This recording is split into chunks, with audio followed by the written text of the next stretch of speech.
Данное мероприятие является незаконным. Мы делаем все, чтобы обеспечить вашу безопасность. In January, in Moscow and other Russian cities, riot police arrested more than 11,000 protesters who'd come out in support of the jailed opposition leader Alexei Navalny.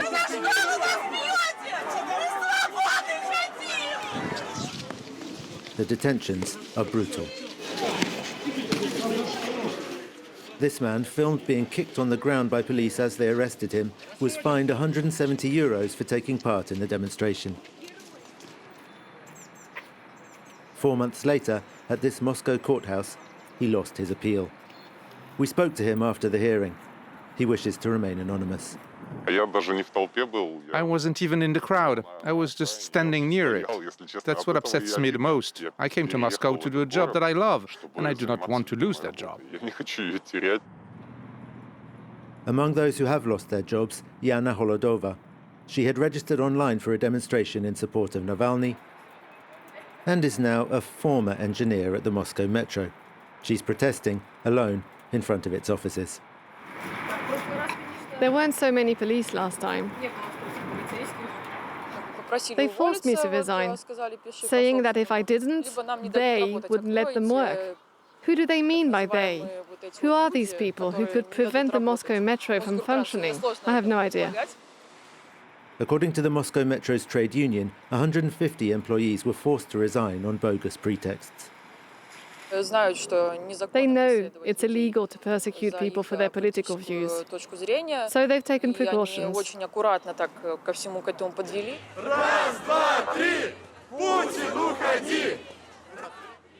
On the 21st of April, protesters came out again in support of Alexei Navalny, and this time police let them march almost without impediment. A week later, though, Kristina Safronova, a journalist, had a visit from a police officer.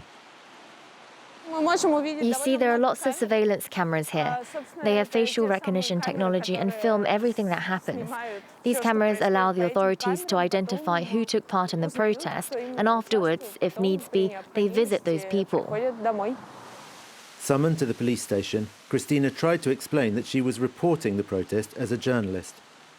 The policewoman insisted that I was a participant in the demonstration and that I would be prosecuted for this offence.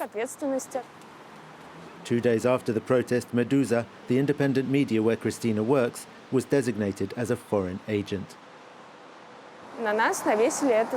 Putting this label of foreign agent on us is above all a financial blow because it means we lose our advertisers. And the designation is also a threat to our safety, all of us.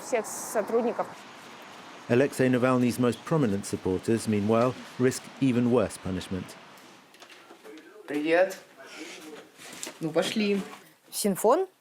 This telephone is connected to my electronic bracelet. It knows a permitted range where the bracelet can go. That is, the limits of my apartment. Sentenced to 2 years in a penal colony in 2012 in what was widely dubbed the first political trial in Vladimir Putin's Russia, Masha Alyokina from Pussy Riot is today under house arrest, pending a new trial. Accused of violating anti-COVID rules by calling for protest, Alyokina again faces up to 2 years in jail.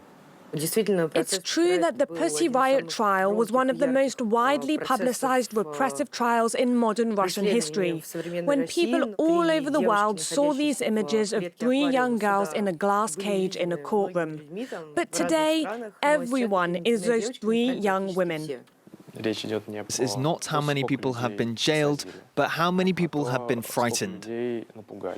Всем привет, это большой стрим Новой газеты и ОВД-инфо. On the 6th of May, the anniversary of another protest that led to political trials, OVD Info, an NGO, organised a live YouTube broadcast lasting several hours to raise awareness about the repressions.